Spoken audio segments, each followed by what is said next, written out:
নমস্কাৰ বন্ধুসকল, মই নটা ব্লগলৈ আপোনালোকক স্বাগতম জনাইছোঁ। বৰ্তমান আমি ঘূৰি আছোঁ ৰিক্সাত। দেখিছেনে কি ধুনীয়া মস্তি এনজয়।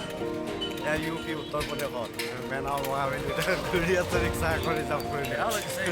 মানে সেইকাৰণে ৰিক্সাত নুঠোঁ।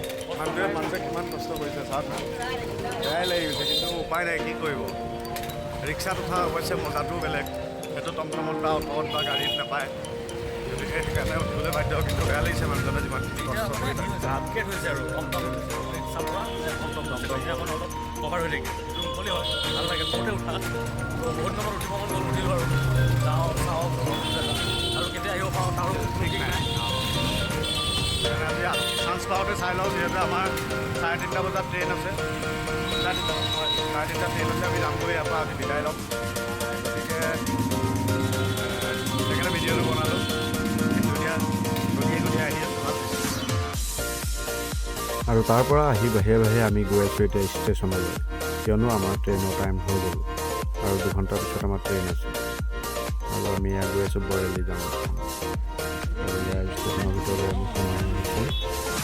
ইয়াত বাহিৰৰ চোৱা, আৰু ইয়াত আছে বৰেলি জংচন, উত্তৰ প্ৰদেশ। আৰু এনেকৈ আমাৰ এতিয়া জাৰ্ণি আৰম্ভ হ'ব অসমলৈ।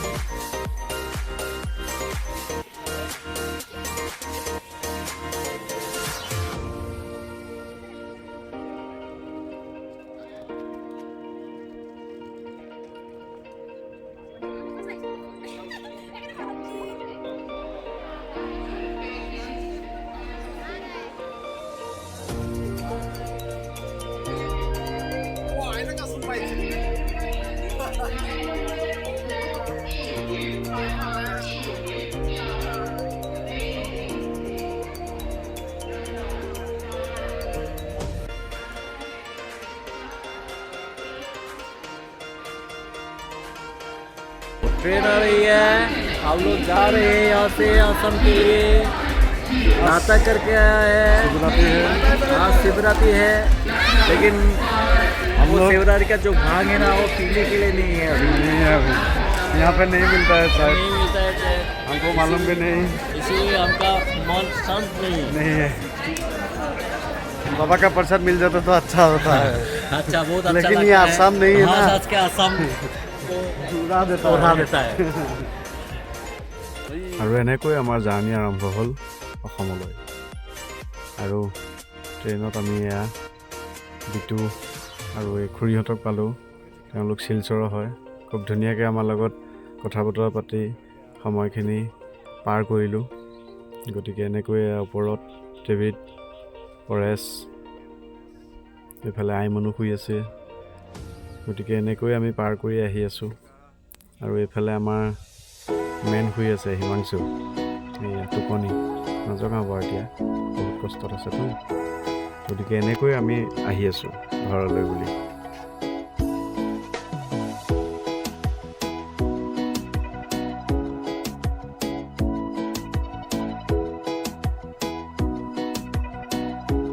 তো ফাইনেলি গাইজ, আমি 20 তাৰিখে যোৱা আৰু আজি 27 তাৰিখ, আৰু সুকলমে আহি আমি গুৱাহাটী ষ্টেচন পাই গ'লোহি।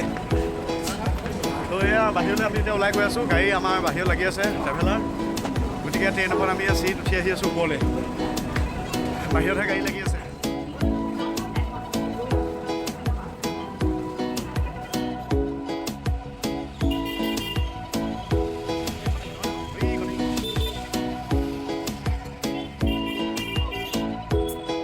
ফাইনেলি গাইজ, আমি আহি পাই গ'লোহি যোৰাবাট পাৰ হৈ।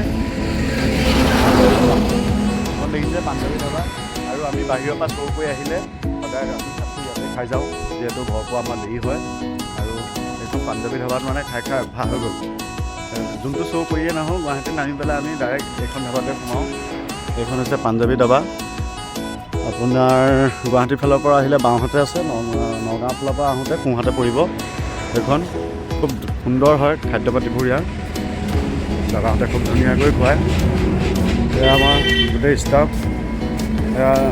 এই দাদাহঁতে আমাক সদায় গুৱাহাটীৰ পৰা নগাঁৱলৈ লৈ যায়, আকৌ থৈও যায়হি দাদাহঁতে। আৰু এয়া আমাৰ গোটেই ষ্টাফ। ভাত খাবলৈ সোমাইছোঁ বৰ্তমান। গৌতম দা বৰ্তমান কিবা শ্ব' চাই আছে হ'বলা।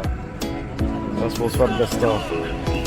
এফালে এয়া ত্ৰিদীপ, হিমাংশু, ৰূপম, আই মানুহ, এয়া আমি ভাত খাবলৈ সোমাইছোঁ।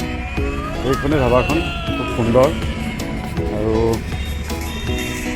কেছ কাউণ্টাৰ, আৰু এইফালে তেওঁলোকৰ কিটচেন আছে, এইফালে ৰুম আছে এক্সট্ৰা। আহিলে আপোনালোকে সোমাব পাৰে ইয়াত, চব ধুনীয়া হয়। গতিকে আমি ইয়াতে এতিয়া ভাতকেইটা খাম, খাই পেলাই আমি ঘৰলৈ যাম। আৰু ভিডিঅ' কৰিবলৈ চাগে নাপাম, যিহেতু ঘৰৰ ওচৰ পাইছোঁহি। আৰু সদায় ভিডিঅ'বোৰ চাই থাকিব, এনেকৈ ভিডিঅ'বোৰ আপোনালোকলৈ আগবঢ়াম। আজি ভিডিঅ'টো ইমানতে এৰিছোঁ, চাই থাকিব ধনাই মানে অফিচিয়েল চেনেলটো। আজিলৈ গুড নাইট।